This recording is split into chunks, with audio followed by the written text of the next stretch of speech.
हिंदू सनातन धर्म में वट सावित्री का व्रत बहुत ही शुभ माना जाता है।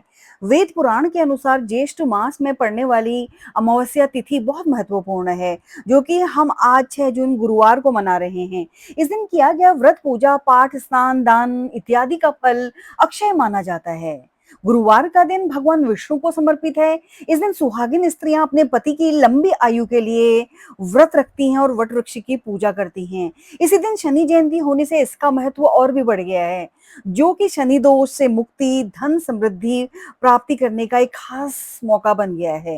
इस दिन श्रद्धालु नदी में स्नान करते हैं, नहीं तो गंगा जल मिले जल से घर पर भी स्नान कर सकते हैं। सूर्य को अर्घ्य दें, पितरों के निमित्त पूजा तर्पण श्राद्ध करके दान करने से पितरों का आशीर्वाद मिलता है। ओम पितरदेवाय नमः मंत्र का जप करें, सभी प्रकार की इच्छा की पूर्ति होती है।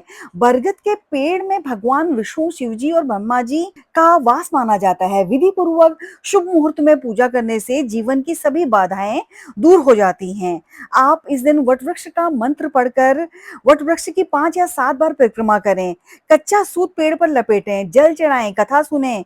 इस व्रत को बड़मावस और बरगदही नाम से जाना जाता है। आप सभी को वट सावित्री व्रत की अनेकानेक शुभकामनाएं।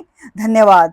आइए विस्तार से जानते हैं वट सावित्री व्रत की पूजा विधि। व्रती महिलाओं को वट सावित्री व्रत के दिन पूजा का संकल्प लें, ब्रह्म मुहूर्त में उठकर स्नान करें और फिर शुभ मुहूर्त में वट सावित्री व्रत की पूजा के लिए सामग्री एकत्र करके बरगद के पेड़ के पास आएं। पेड़ के नीचे ब्रह्मदेव, सावित्री और सत्यवान की मूर्ति को स्थापित करें।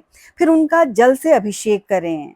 उसके बाद कच्चा सूत लेकर उस बरगद के पेड़ की 7 या 11 बार परिक्रमा करें और कथा सुने। फिर तीनों की ब्रह्मदेव, सावित्री और सत्यवान की आरती करें। आइए जानते हैं वट सावित्री व्रत की कथा। स्कंद पुराण के अनुसार वट सावित्री व्रत की कथा देवी सावित्री के पतिव्रता धर्म के बारे में है। देवी सावित्री का विवाह सत्यवान से हुआ था, लेकिन उनकी आयु कम थी। एक बार नारद जी ने इसके बारे में देवी सावित्री को बता दिया और उनकी मृत्यु का दिन भी बता दिया। सावित्री अपने पति के जीवन की रक्षा के लिए व्रत करने लगती हैं। वे अपने पति, सास और ससुर के साथ जंगल में रहती थी। जिस दिन सत्यवान के प्राण निकलने वाले थे, उस दिन वे जंगल में लकड़ी काटने गए थे, तो उनके साथ सावित्री भी चली गई। जिस दिन सत्यवान के प्राण जाने वाले थे, उस दिन सत्यवान के सिर में तेज दर्द होने लगा और वे वहीं बरगद के पेड़ के नीचे लेट गए। देवी सावित्री ने पति के सिर को गोद में रख लिया। कुछ समय में यमराज वहां आए और सत्यवान के प्राण हरकर ले जाने लगे। उनके पीछे पीछे सावित्री भी चल दी। तब यमराज ने उनको समझाया कि सत्यवान अल्पायु थे, इस वजह से उनका समय आ गया था। तुम वापस घर चली जाओ, पृथ्वी पर लौट जाओ। लेकिन सावित्री नहीं मानी। इस पर सावित्री ने कहा कि जहां मेरे पति जाएंगे, वहां तक मैं भी जाऊंगी, यही सत्य है।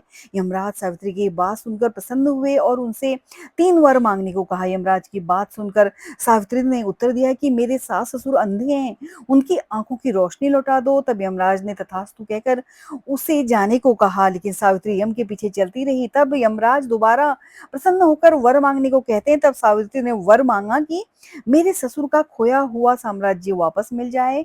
इसके बाद सावित्री ने वर मांगा कि मैं सत्यवान के 100 पुत्रों की मां बनना चाहती हूँ। सावित्री की पति भक्ति को देखकर यमराज अत्यंत प्रसन्न हुए और तथास्तु कहकर वरदान दे दिया। इसके बाद सावित्री ने कहा कि मेरे पति के प्राण तो आपने ले लिए हैं और आपके पुत्र प्राप्ति का वरदान कैसे पूरा होगा। तब यमदेव ने अंतिम वरदान देते हुए सत्यवान को पाश से मुक्त कर दिया। सावित्री वापस बरगद के पेड़ के पास लौटी, जहां सत्यवान का मृत शरीर पड़ा था। कुछ देर बाद सत्यवान उठकर बैठ गया। उधर सत्यवान के माता पिता की आंखों की रोशनी आ गई, साथ ही उनका खोया हुआ राज्य भी वापस मिल गया। ज्येष्ठ अमावस्या तिथि के दिन यह घटना हुई थी और अपने पति व्रता धर्म के लिए देवी सावित्री प्रसिद्ध हो गई। उसके बाद से ज्येष्ठ अमावस्या को ज्येष्ठ देवी सावित्री की पूजा की जाने लगी। वट वृक्ष में त्रिदेवों का वास होता है और सत्यवान को वट वृक्ष के नीचे ही जीवन दान मिला था। तभी से यह कथा प्रचलित है। धन्यवाद।